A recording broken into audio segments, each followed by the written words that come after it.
เรายังนอนบ่ตื่นเลยไอ้สิงไอ้สิงไอ้สิงเอาแล้วห้องกับบ่ปากพี่น้องไอ้สิงเราก็บ่ตื่นเห็ดนี่แหละพี่น้อง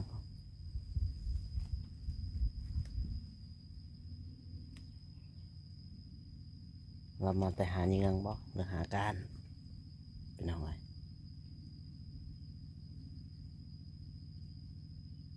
เอินกับบ่ปากเป็นได้ไดพี่น้อง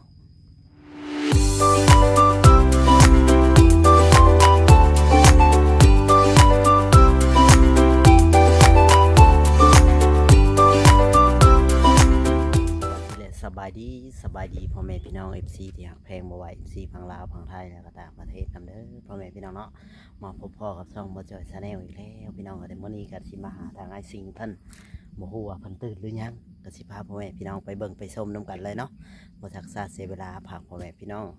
เป็นกำลังใจช่วยเบิ่งคลิปบ่จอยนี่เด้อพ่อแม่พี่น้องเอ้ยเนาะไปเบิ่งไปชมนํกันเลยพี่น้องเอ้ยทางเรือนทางชานของไอ้สิงเพิ่นพี่น้องมากับบ่าวเวียงพี่น้อง2 คนสิมาหาทางไอ้สิงเพิ่นเฮ็ดนี่แหละเพิ่นตื่นนะบ่หรือว่าจังไดพี่น้อง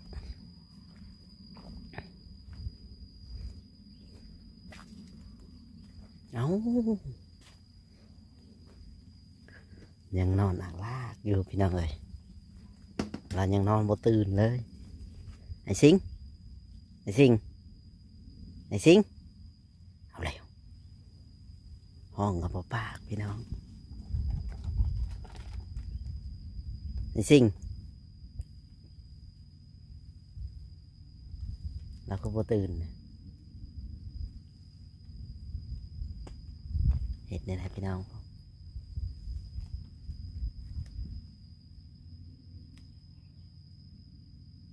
เรามาแต่หาเงินบ่หรือหาการพี่น้องเลย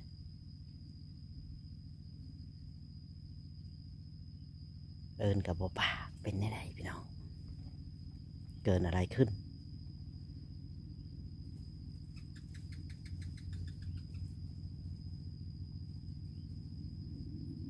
แต่คนไทยบ่จ่ายไปต่อเป็นอยู่บ่ ว้าวไปนี่แล้ว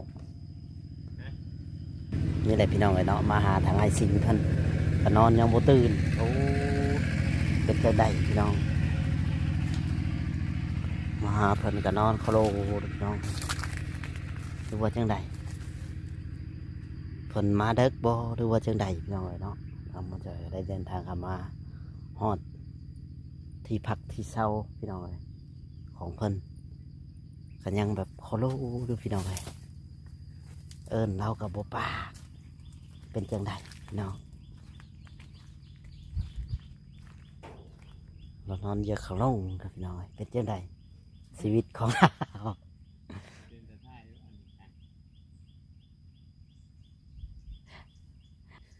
น้องก็โลพี่น้องกันเนาะ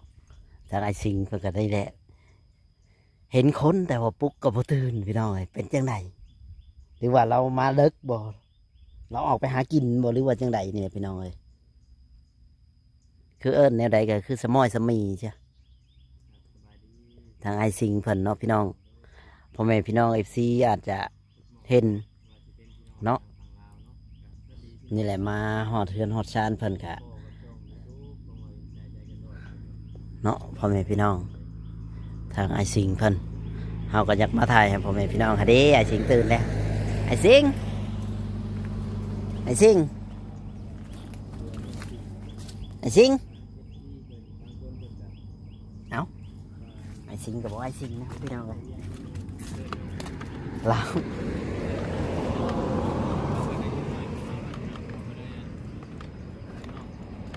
น้องซิงอ้าวมาจากไหนเอิญแล้วก็บอกปีกบอกปลูกบอกขานท่านพี่น้องเลยแล้วเมื่อยบอหรือว่าจังใดพี่น้อง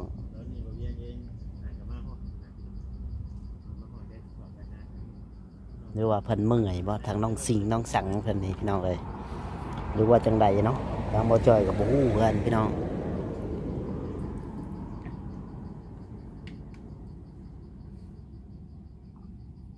หรือว่าละมึงไง อากาศฮะ ละมึงไงว่าหรือว่าจังใด แล้วก็บ่ เราผิดเราผิดกระโต เอิ้นแล้วก็บ่ผ่า แล้วบ่ลุกบ่ เราบ่ได้ยินหรือว่า แล้วนอนดิ อือ ยังบ่ตื่นเนาะแสดงว่ายังบ่ตื่นเลยไฟเราก็บ่ได้จู้เลยมื้อ อืมยันว่าเรามาเด็กก็ว่าจัก บ่สิงเอ้ยจะเมื่อยบ่จะบ่สบายบ่ สมอยบ่ได้ยินเสียงตอบรับ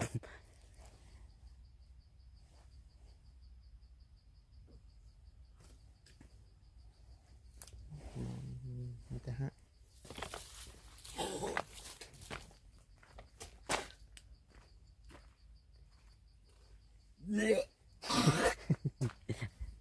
นี่แหละพี่น้องเลยเนาะเฮาก็ได้มาถ่ายพ่อแม่พี่น้องเบิ่งสักพักหนึงพี่น้องเลยจะได้ก็สิต่อเนาะเพราะว่าถ้าปลุกทั้งเพิ่นยังบ่ลุกพี่น้องเลยเฮาก็สิมึงไปก่อนพี่น้องเดี๋ยวค่อยว่าอีกพี่น้องเลยเนาะอืม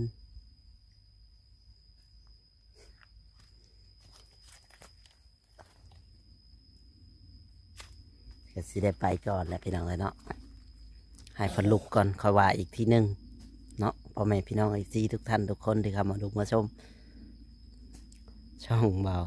จอยชาแนลนั่นแหละพี่น้องเนาะฝากเป็นกำลังใจให้ในเด้อพ่อแม่พี่น้องFC ที่อยากแพงทุกท่านทุกคนที่เข้ามาดูมาชม ที่โทษพี่น้องเลยมาบ้านทานหมอมาหนึ่งพี่น้องเอ้ามียอดเฮ็ดออกผู้เฮ็ดไปช่างเล่นพี่น้อง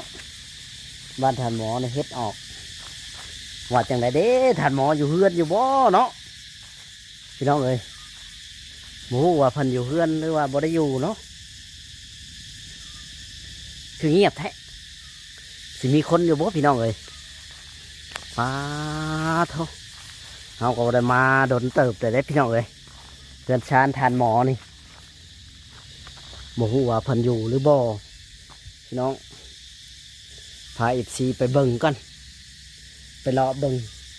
เพื่อนชานบ้านแป้นของทานหมอพี่น้องเอ้ยบ่ฮู้ว่าทานหมออยู่หรือบ่เนาะเอาวันนี้ก็ได้น้องโมเจอก็ได้เดินทางเข้ามาคนเดียวพี่น้องเลยมาเพื่อนทานหมอที่เงียบแท้พี่น้องเลยมีแต่เสียงไม่จะจันห้องเนาะหรือว่าจังใดพี่น้องเอ้ยมากับบอกพ่อผู้ใดอีกบ่นี่ล่ะนี่พี่น้องทางเรือนทางซานไปเข้าไปเบิ่งก่อนพี่น้องเลยพาพี่น้องไปเบิ่งไปชมน้ำกันเนาะทางเรือนทานหมอคันว่าเพิ่นสิอยู่เพิ่นบ่หรือว่าเพิ่นบ่อยู่บ่หรือว่าจังใดพี่น้องไปเบิ่งกันดีกว่าพี่น้องเอ้ยมื้อนี้ก็มาคนเดียวได้แท้พี่น้องคือเงียบแท้มื้อนี้พี่น้องเลยคือเงียบคือง่อยแท้ได้ยินแต่เสียงแมงจักจั่นห้องพี่น้องเลยท่านหมอเอาแล้วห้องเงียบป่านนี้พี่น้องท่านหมอเอาแล้วปิดบ้านเฉยพี่น้องเอาแล้วโมอยู่แล้วพี่น้องเอ้ยท่านหมอหายไปใช้ขายบ้านนี้นะบ่พี่น้องหรือว่าจังใดนี่ขายบ้านไปแล้วบ่พี่น้องเอ้ย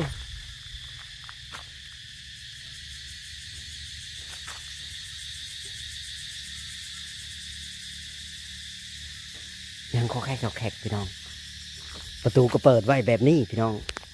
เมื่อเปิดขายบ้านไปแล้วบ่หรือว่าจังใดไผกันยังโอ้ยังใหม่ๆเลยพี่น้องยังเนาะเห็นแต่นั่นเลยพี่น้องเห็นแต่ที่อยู่ที่เช่าพี่น้องเอ้ยคิดว่าขายบ้านไปเลยดอกยังบหัวาไปทางใดพี่น้องเลยมาถ่ายให้พ่อแม่พี่น้องFCได้เบิ่งเนาะทางเฮือนทานหมอ มาอัปเดตให้พ่อแม่พี่น้องเบิ่ง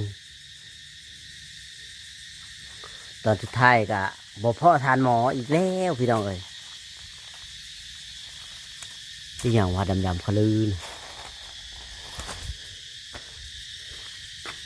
ตอนสุดท้ายบ่มีหยังพี่น้องเอ้ย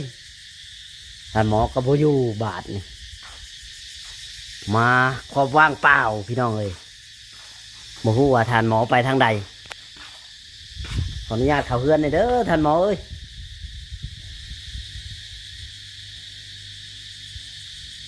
เอาแล้วพี่น้องท่านหมอไปทางใดวันนี้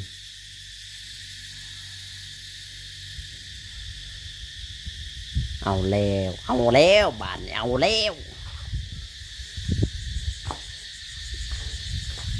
้วคิดว่าสิมาพ่อท่านหมอตอนสุดท้ายบ่มีไผอยู่เฮือนพี่น้องมีแต่เฮือนเปล่าๆเอาแล้วทีนี้ท่านหมอหนีท่านหมอหนีเลยพี่น้องไม่รู้ท่านหมอหายไปไหนเลย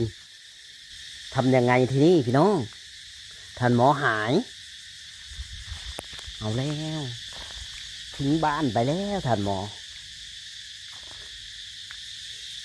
เปิดไว้แบบนี้พี่น้องป้าเท่าเปิดเฮือนเปิดชานไว้ท่านหมอหายพี่น้องเอ้ย